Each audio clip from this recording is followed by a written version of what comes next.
찬송가 180장입니다.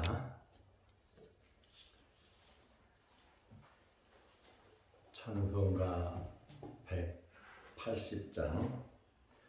하나님의 나팔 소리 천지 진동할 때에 예수 영광 중에 구름 타시고 천사들을 세계 만국 모든 곳에 보내어 구원받은 성도들을 모으리. 나팔 불 때 나의 이름, 나팔 불 때 나의 이름, 나팔 불 때 나의 이름, 부를 때에 잔치 참여하겠네. 무덤 속에 잠자는 자 그때 다시 일어나 영화로운 부활 승리 얻으리. 주가 택한 모든 성도 구름 타고 올라가 공중에서 주의 얼굴 배우리. 나팔 불 때 나의 이름, 나팔 불 때 나의 이름, 나팔 불 때 나의 이름, 부를 때에 잔치 참여하겠네. 주님 다시 오실 날을 우리 알 수 없으니 항상 기도하고 깨어 있어서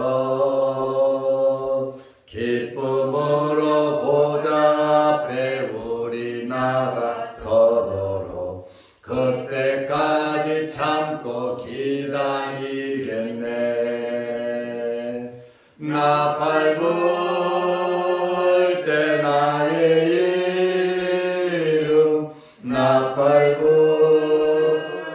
때 나의 이름, 나팔 불 때 나의 이름, 부를 때에 잔치 참여하겠네.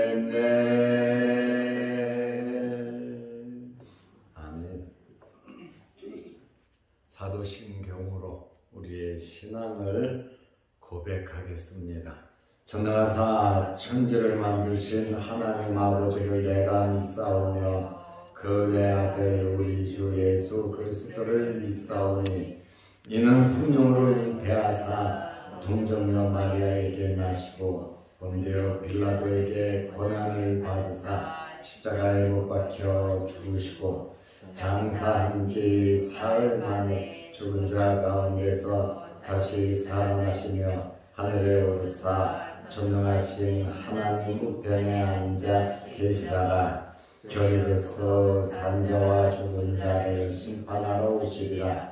성령을 믿사오며 거룩한 공예와 성도가 서로 교통하는 것과 죄를 사하여 주시는 것과 몸이 다시 사는 것과 영원히 사는 것을 믿사옵나이다.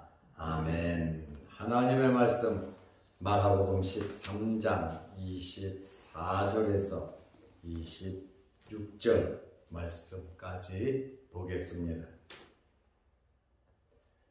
그때에 그 환난 후 해가 어두워지며 달이 빛을 내지 아니하며 별들이 하늘에서 떨어지며 하늘에 있는 권능들이 흔들리리라. 그때에 인자가 구름을 타고 큰 권능과 영광으로 오는 것을 사람들이 보리라.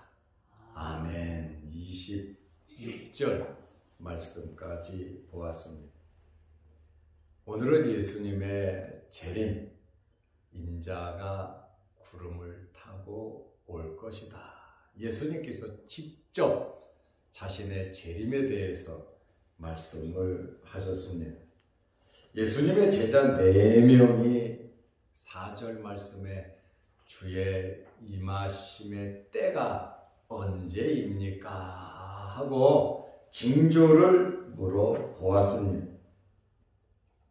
4명의 제자들과 함께 감람산에 올라가셔서 예루살렘 성을 바라보면서 예루살렘 성전을 보면서 성전이 파괴되고 또 세상 끝의 징조에 대해서 예수님께서 계속해서 설명을 하고 계셨습니다.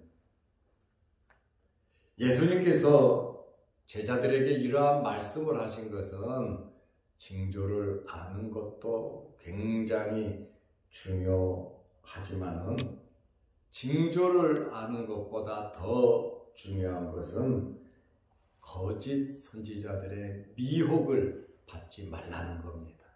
사람을 주의하라는 겁니다. 그래서 깨어있으라고 하는 그러한 초점의 말씀을 지도하고 계셨습니다. 예수님의 재림은 언제 이루어집니까? 예수님의 재림은 환난 후에 이루어집니다. 그때의 24절에 보면 그때의 그 환난 후 그 환난, 많은 크고 작은 환난이 있지만 여기 그 환난, 마지막 대환난을 예수님께서 말씀하시잖아요. 지금 설명하신 이러한 이 환난 후 해가 어두워지며 하나님께서 창조하신 그 해가 비로소 어두워진다. 달이 빛을 내지 아니하며 지금까지도 해와 달이 존재하고 빛을 내고 있습니다. 그러나 주님 오시기 직전에 해가 어두워지고 달이 빛을 내지 아니하며 25절에 보면 별들이 하늘에서 떨어지며 하늘에 있는 권능들이 흔들리리라. 하늘에 있는 권능이 흔들릴 것을 말을 하고 있습니다. 하늘에 이변이 있을 것에 대해서는 구약 성경도 신약 성경도 다 말하고 있습니다. 지금부터 2700년 전에 이사야 선지자가 예수님께서 태어나시기 700년 전에 이사야 선지자가 예수님께서 재림하시는 모습을 보았단 말이에요. 선지자니까 하나님께서 보여주면 다 보는 거죠. 사도 요한이 계시록을 기록한 거죠.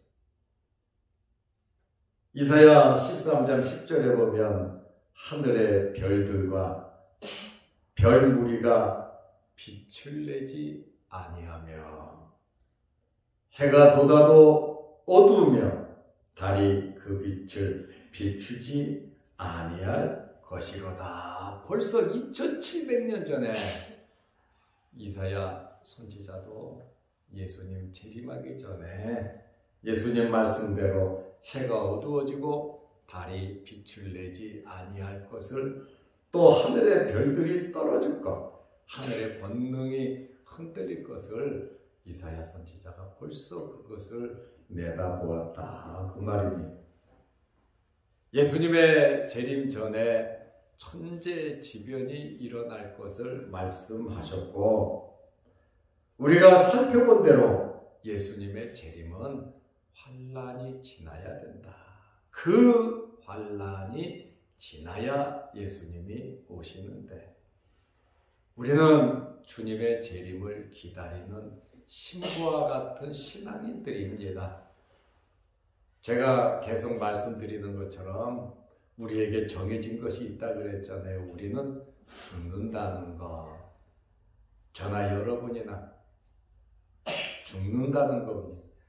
죽고 나면 천국과 지옥으로 갈립니다.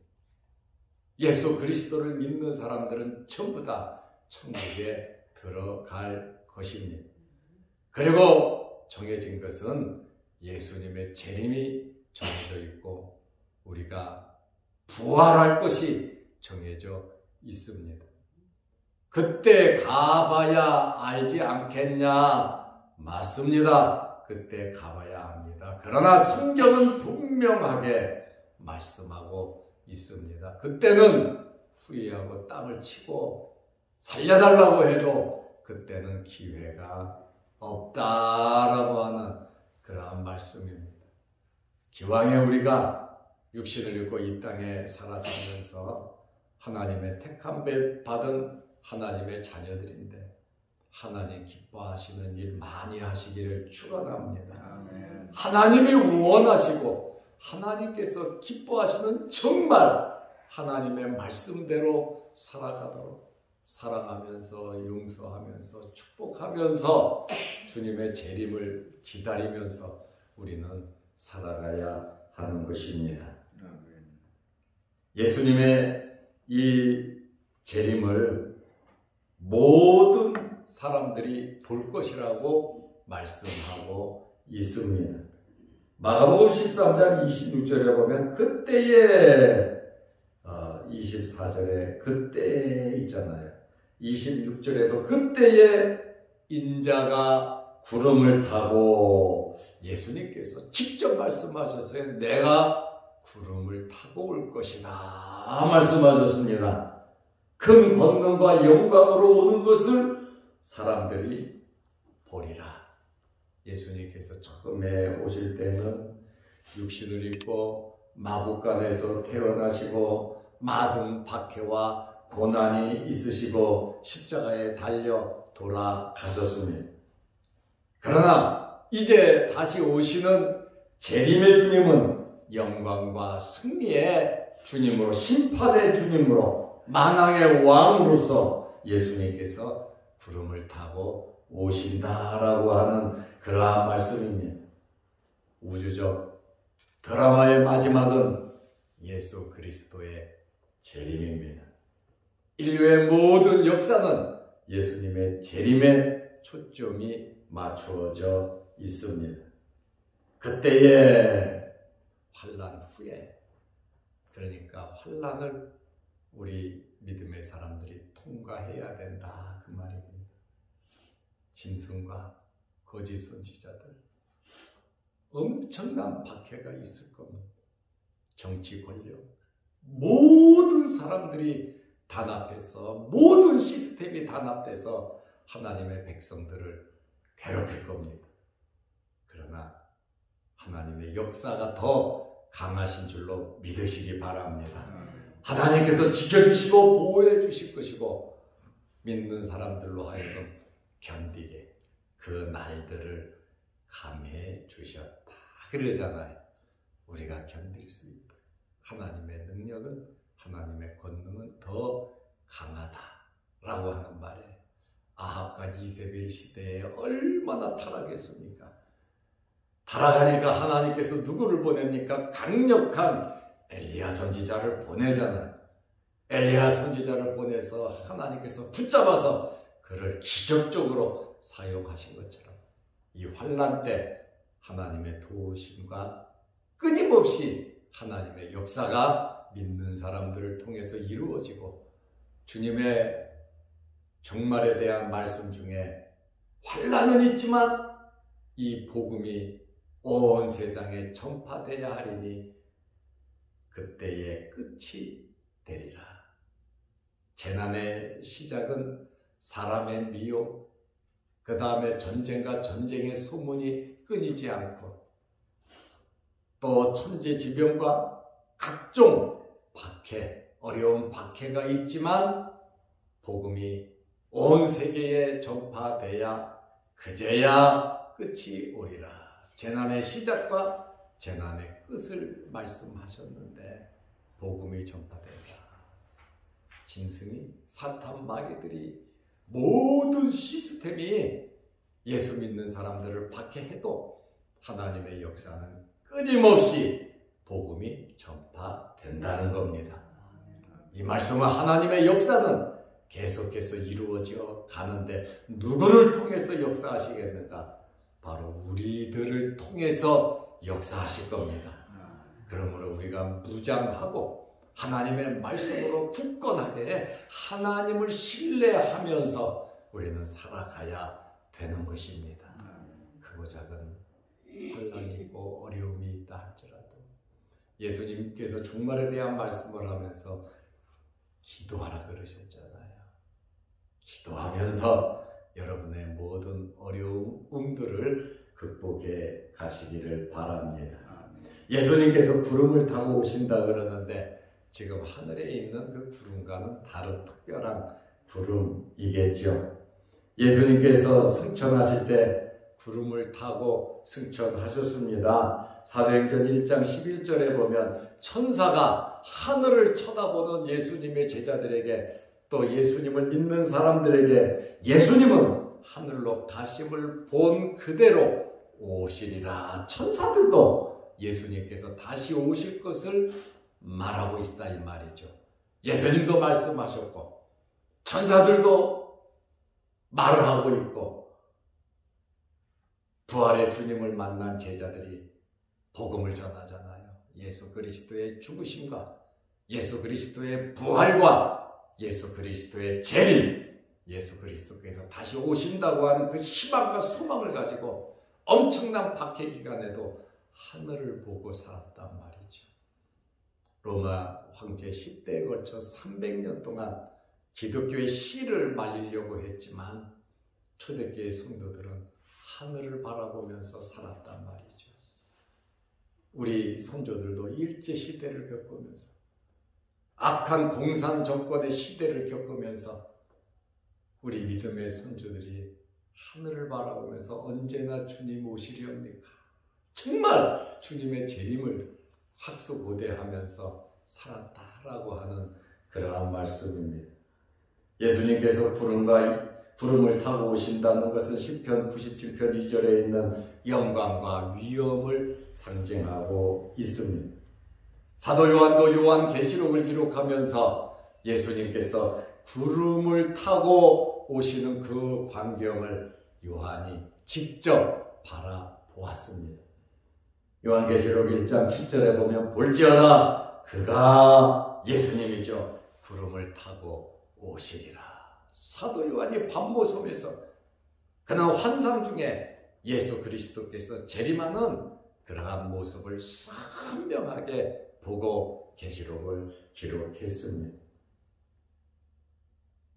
예수님께서 구름을 타고 오시는 재림하시는 예수님은 신적인 권능과 영광을 가지고 오시는 것이고 천상적이고 신적인 존재 하나님의 아들로서 성자 하나님으로서 만왕의 왕으로서 우리의 주님으로서 예수님께서 오시는 겁니다. 예수님의 재림은 누구든지 다 볼 수 있도록 예수님께서 재림하신다고 말씀하셨고 26절에 인자가 구름을 타고 오는 것을 사람들이 보리라. 예수님의 재림을 모든 사람이 볼 것이라고 말씀하고 있습니다. 계시록 1장 7절에 보면 볼지어다 그가 구름을 타고 오시리라. 각 사람의 눈이 그를 보겠고 믿는 사람이든 믿지 않는 사람이든 예수 그리스도의 재림의 광경은 본다 그 말이에요. 그를 찌른 자들도 볼 것이요. 찌른 자들도 볼 것이요. 계속해서 계시록 1장 7절을 보면 많은 사람들이 애곡하고 통곡할 것이라고 말하고 있어요. 그때 가봐야 알지. 그걸 어떻게 믿어 한 사람들은 모두 다 통곡할 거고 믿는 사람들도 아마 통곡할 사람이 있을 거예요. 좀 더 열심히 하나님 믿고 하나님 예배드리고 좀 충성하고 정말 주님 잘 믿을 걸. 이 세상을 떠나는 것은 정해진 건데 내가 왜 세상에 마음 뺏기고 물질에 마음 뺏기고 시간과 모든 것을 왜 헛된데 내가 썼는가? 한 번도 기도하고 한 번도 예배드리고 한 번도 주님의 복음을 위해서 힘쓰고 애쓸 것을 주님 오실 때 후회하는가? 아니면 세상 떠나고 나서 천국 가서 주님 죄송합니다. 내가 몰라서 그랬습니다. 우리 후회하지 않도록 살아가야 되겠습니다. 예수님 오시면 적그리스도와 핍박자들, 미혹한 자들에게 속은 자들이 야 내가 잘못했구나, 이거 잘못된 거구나, 아이고 하고 후회하게 될 것입니다. 그러므로 말씀 붙잡고 말씀대로 주님의 재림을 기다리는 재림의 신앙, 부활의 신앙을 가지고 살아가시기를 바랍니다. 기도하겠습니다. 하나님 아버지, 이번 한 주간도 우리 장로님들 또 우리 권사님들 모여서 함께 예배드리고 기도하고 하나님께 영광 돌림을 감사합니다. 파수꾼으로서의 사명을 깨어서 감당하는 우리 장로님 권사님들 지켜주셔서 저들의 간절한 기도와 소망이 이루어지게 하시고 저들의 가정과 건강을 하나님께서 책임져 주옵소서. 내일 거룩한 주일을 잘 예비하며 우리가 예배드리는 일이 가장 중요한 것임을 알고 힘쓰고 애쓰게 하옵소서. 인류의 역사가 예수 그리스도의 재림에 초점이 맞추어졌다면 우리의 삶의 목적이 하나님께 영광 돌리며 예배드리는 일에, 이 땅에서 말씀대로 살아가는 일에 우리의 삶의 목표가 정해지게 하여 주옵소서. 오늘도 이 새벽에 기도합니다. 하늘문 열리게 하시고 우리의 기도 제목마다 응답하여 주시고 이제 기온이 영도로 또 이제 영하로 내려가는 추운 계절이 됩니다. 우리 몸 상하지 않도록 하나님께서 불기둥으로 지켜주시고 머리부터 발끝까지 건강케 하시고 활동하는 데 지장 없도록 어렵고 힘든 일 생기지 않도록 하나님께서 붙잡아 주옵소서. 영상 유튜브를 보며 함께 예배드리며 기도하는 성도들에게도 응답하시고 붙잡아 주옵소서. 예수님의 이름으로 기도드리옵나이다. 아멘. 하늘에 계신 우리 아버지여, 이름이 거룩히 여김을 받으시오며 나라 임하옵시며 뜻이 하늘에서 이룬 것 같이 땅에서도 이루어지이다. 오늘날 우리에게 일용할 양식을 주옵시고 우리가 우리에게 죄 지은 자를 사하여 준 것 같이 우리 죄를 사하여 주옵시고 우리를 시험에 들게 하지 마옵시고 다만 악에서 구하옵소서. 대개의 나라와 권세와 영광이 아버지께 영원히 있사옵나이다. 아멘. 자유롭게 기도하시기 바랍니다.